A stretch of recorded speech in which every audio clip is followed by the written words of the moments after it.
"I'm too old for this," she whispered. But the lone rancher took off all her clothes. The dust was a living thing, a fine red ghost that settled on every surface of Abigail's life, a constant reminder of the emptiness that stretched both inside and out. It coated the sills of the silent house, muted the color of the worn dress she wore like a second skin, and settled in the lines around her eyes, lines carved not by laughter but by a sun that gave no quarter and a grief that had long since forgotten the mercy of tears. Her ranch was an island in a sea of hardpan and sagebrush, a testament to a resilience she was no longer sure she possessed. Each day, she moved through the motions of survival, her heart a quiet, shuttered room where memories of her husband, Jacob, were kept under lock and key. The desert wind carried whispers of loneliness, and the vast, unblinking sky was a witness to her solitude. She often thought she was too old for this life, too weary for the fight. And then, as if the sky itself had decided to break its long silence, a change began to brew on the horizon. A bruise of purple and grey clouds gathered, promising a violence the parched land craved. It was in the tense, electric air before the storm that she saw him, a dark shape against the fence line, a man who collapsed as if his strings had been cut by God himself. He was a piece of the coming storm, an unknown, a danger. A flicker of her old self, the one that ran the ranch with Jacob, rose up, cautious, wary. But it was a weary voice in her mind that spoke the loudest, a tired whisper against the rising wind. "I'm too old for this kind of trouble." The thought was as dry and brittle as a dead leaf, a prayer for the peace he would surely shatter. She hesitated only a moment, her hand on the rough wood of the porch railing, before a resolve harder than the land itself settled in her bones, and she moved toward the fallen man, walking directly into the heart of the storm she didn't know had already begun. He was heavier than he looked, a dead weight of muscle and bone that tested the strength in her arms and back. She dragged him across the thirsty ground, the effort to grunt in the heavy air, her focus narrowed to the single, practical task. Get him inside. Out of the coming rain. Away from whatever followed him. In the dim light of her cabin, he was a map of a hard life. As she cut away his torn shirt, lamplight caught the geography of his skin. An old scar, a silvered crescent, curved over his ribs like a new moon. Others traced paths through the sun-darkened skin. But the wound that had brought him down was fresh, a raw, angry gash along his side where a bullet had kissed flesh. It wasn't deep, but it had taken its price in blood. She worked with an efficiency born of long practice, her movements clean and sure as she cleaned the wound and bound it tightly with strips of clean linen. He was unconscious, his breathing shallow, his face a mask of exhaustion. She saw the lines of pain etched around his mouth, the weary set of his jaw. He was no younger than her, perhaps older, a man who had seen too much of the world's rough edges. When he finally woke, the storm had broken, and rain lashed against the windows. His eyes, the color of a stormy sky, found hers. They held no surprise, only a deep, bottomless weariness. "Water," he rasped, his voice rough as sandpaper. She brought it without a word. Her questions were terse. "Who are you?" He watched her for a long moment before answering. "Cormac, just the name. Nothing more." "Who did this?" His gaze flickered to the window, to the darkness outside. The past his answers were stones dropped into a deep well, and Abigail knew better than to listen for the splash. She felt the delicate balance of her solitude shift. The cabin was no longer just empty, it was now filled with a dangerous, unspoken tension, a presence that was both a threat and, to a part of her she had long thought buried, a strange, unwelcome comfort. The storm passed, leaving the air clean and the world reborn in vivid color. Cormac stayed. He didn't ask, he simply began to exist within the rhythm of her life. By the second day, he was on his feet, his movement stiff but deliberate. He found the woodpile and the axe, and the steady, rhythmic thud of splitting logs became a new sound in her quiet world, a sound of purpose. He mended the section of fence where he had fallen, his large, calloused hands working with a practiced ease that spoke of a life spent with his hands. He moved with the quiet efficiency of a man who doesn't waste energy, a man who knows the cost of every motion. Abigail watched him from the kitchen window, her hand still in the dishwater, a strange feeling coiling in her gut. She had been alone for so long, the master of her own small, quiet kingdom. Now there was another presence, a silent, capable man who anticipated needs she hadn't even voiced. He never spoke unless she spoke first, but a new language was growing between them, one built of shared glances across the dinner table, of the way he'd leave a bucket of fresh water by the door, of the brief, accidental brush of their hands as she passed him a plate. Each small act was a thread, weaving them into a delicate, unspoken tapestry. The question returned to her again and again, a persistent hum beneath the surface of her days. Am I too old for a second chance?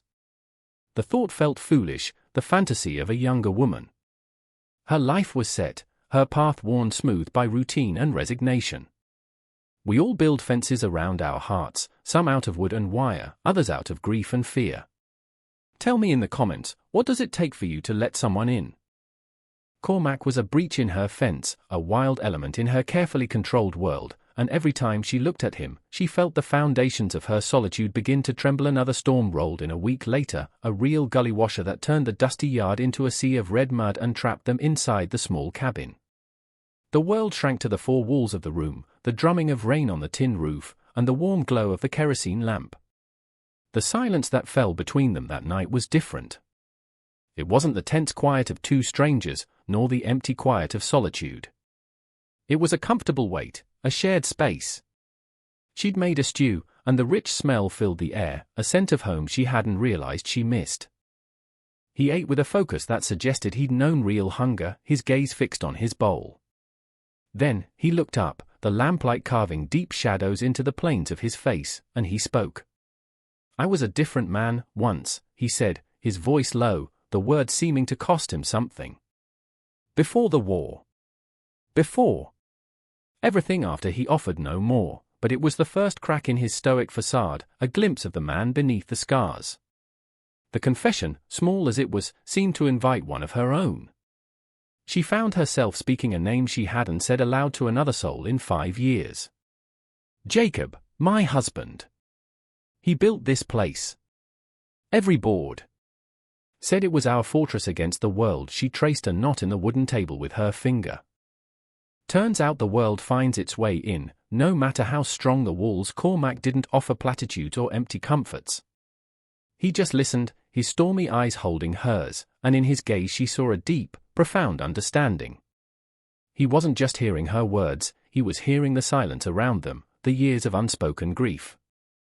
In that moment, he truly saw her, not as a widow, not as a rancher, but as a woman who had also known her before and after. The rain beat down, a relentless rhythm, washing the world clean while something old and stained inside the cabin was just beginning to surface. The storm outside was a physical manifestation of the tempest inside her. The air in the cabin was thick, charged with unspoken words and the raw, dangerous energy of two lonely souls colliding. Abigail felt brittle, her composure stretched thin as old glass. She stood to clear the plates, her movements jerky, and the worn ceramic plate slipped from her trembling fingers, shattering on the floorboards. The sound was a gunshot in the quiet room. She stared at the pieces, a symbol of her own fractured piece, and felt a sudden, sharp sting behind her eyes. Before she could move, Cormac was there. He didn't kneel to pick up the pieces. He didn't speak. He simply stood beside her, his presence a solid, grounding force in her sudden spiral. He reached out, his calloused fingers wrapping gently around her wrist. The touch was not practical, not accidental. It was intentional, a current of warmth that shot up her arm and straight to the hollow place in her chest. It was too much. The feeling, the hope, the terrifying possibility of it all. She pulled her hand back as if burned. I'm too old for this, she whispered, the words escaping on a shaky breath.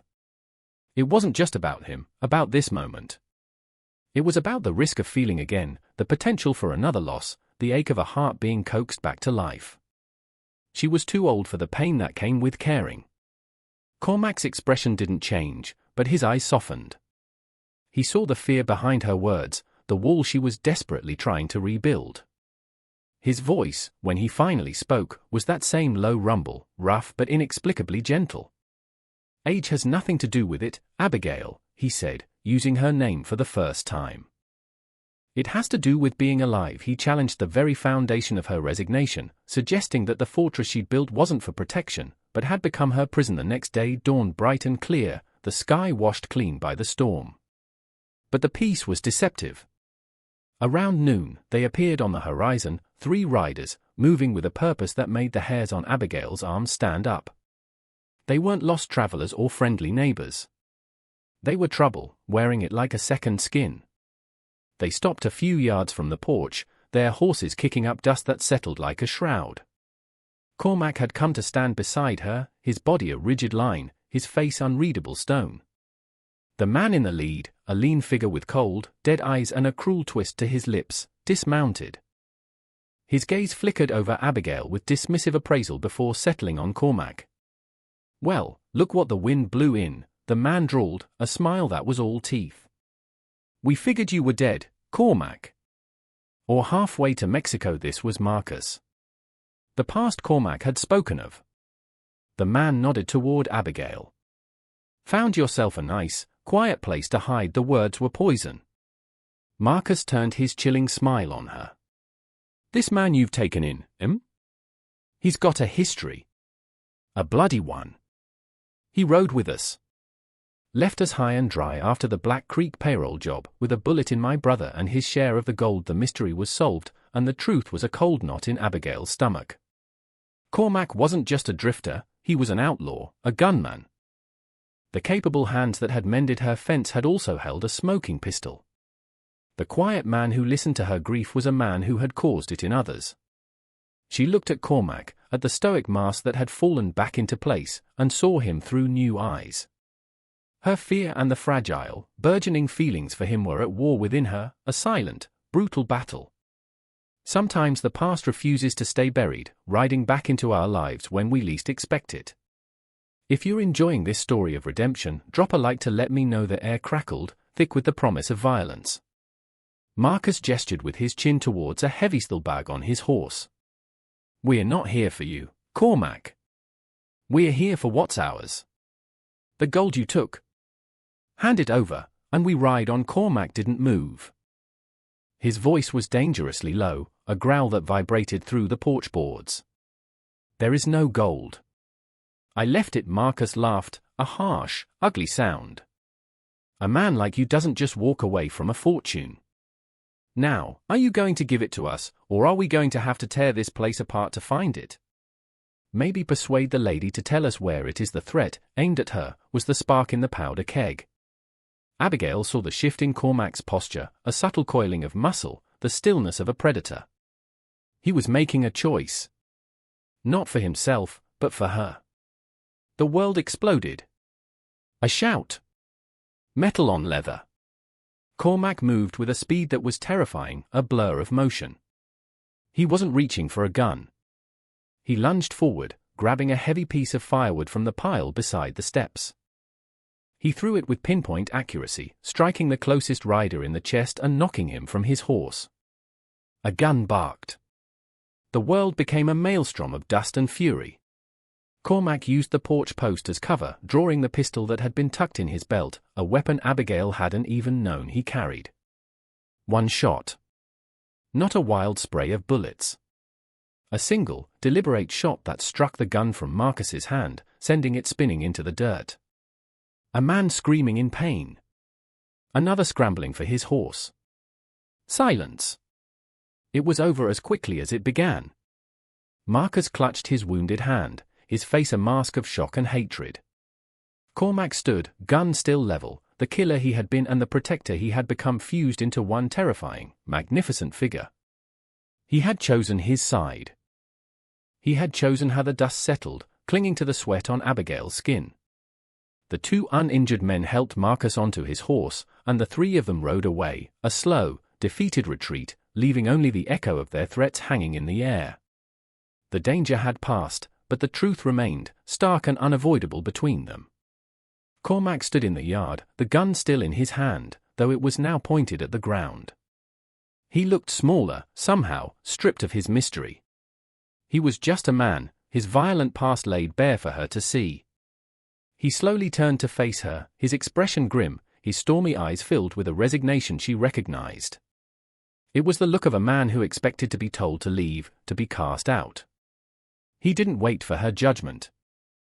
He began to speak, his voice raw, the words spilling out of him as if a dam had finally broken. He told her everything. About the war that had hollowed him out, about falling in with the wrong men because he didn't know how to be anything else. He told her about the Black Creek job, the moment he saw the fear in a bank teller's eyes and saw the monster he'd become. The gold wasn't stolen, it was his attempt at penance. He'd left it in a church poor box 100 miles away and had been running ever since. Not from the law, or from Marcus, but from himself. He stood before her, offering the ugly, broken pieces of his life. Abigail listened, her heart pounding a slow, steady rhythm. She looked at his scars, the old ones and the new, and she looked at the invisible wounds he carried, the guilt that stooped his shoulders. She saw her own grief, her own solitude, her own scars reflected in him. They were not so different. Two survivors, marked by the world, each seeking a place to heal. She could send him away, back to his ghosts. Or she could do the bravest thing she had done in years. She could choose to see the man standing before her now, not the one he had been. She walked down the porch steps, the old wood groaning under her weight. The space between them shrank until she could feel the heat coming off his skin. He stood perfectly still, a man awaiting a verdict. She raised a hand, her fingers trembling slightly, and gently traced the silvered crescent scar on his face. It was not a gesture of pity, but of acceptance. A silent acknowledgement of the pain he had carried, a sign that she was not afraid of it. His eyes closed for a brief moment, a flicker of profound relief crossing his features. In that quiet cabin, lit by the fading afternoon sun, a new understanding was reached without a single word. Later, in the soft glow of the lamplight, she stood before him. She felt his gaze on her, steady and full of a reverence that made her feel seen for the first time in a decade. "I'm too old for this," she had said. But she was wrong. She was not too old to feel, only too afraid. She reached for the top button of her worn, grey dress, the uniform of her widowhood, the armor she had worn for so long. Her fingers fumbled, and his hands, calloused and strong, came up to cover hers. He didn't take over. He simply stood there trembling, his thumbs stroking the backs of her hands before he slowly, deliberately, undid the button for her. One by one, the buttons came undone. It was not an act of passion, but of profound vulnerability. It was the shedding of her past, of the woman who survived. It was the quiet, terrifying, and beautiful act of two broken souls choosing to be whole, not alone, but with each other. The lamplight gilded their skin, catching the silver of her hair and the lines on his face, illuminating every flaw, every scar, and making them beautiful. It was a baptism, a quiet promise made in the heart of the wild desert, a final surrender to the hope she had tried so desperately to deny. The next morning, the sunrise painted the horizon in strokes of soft pink and brilliant gold. The air was cool and clean, filled with the scent of damp earth and the promise of a new day. They sat on the porch steps, mugs of hot coffee steaming in their hands, watching the world awaken. The silence between them was no longer a space to be filled but a shared peace, as comfortable and familiar as the worn wood beneath them. The harsh landscape that had once seemed to her a mirror of her own desolation now looked different. It was still wild, still untamed, but it held a stark, breathtaking beauty she hadn't allowed herself to see for years. It was a land of survival, yes, but it was also a land of new beginnings. The thematic question that had haunted her had finally been answered. She was not too old. She had not been too old for trouble, or for fear, or for violence. And she was not too old for this. For peace. For a quiet joy that felt as real and solid as the warm mug in her hands. She turned her head, looking at the man beside her.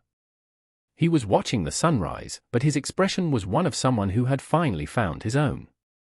"Stay," she asked. The word was not a question of desperation, but a simple, confident invitation. He turned to meet her gaze, and a slow smile, the first true smile she had ever seen from him, lit his face from within.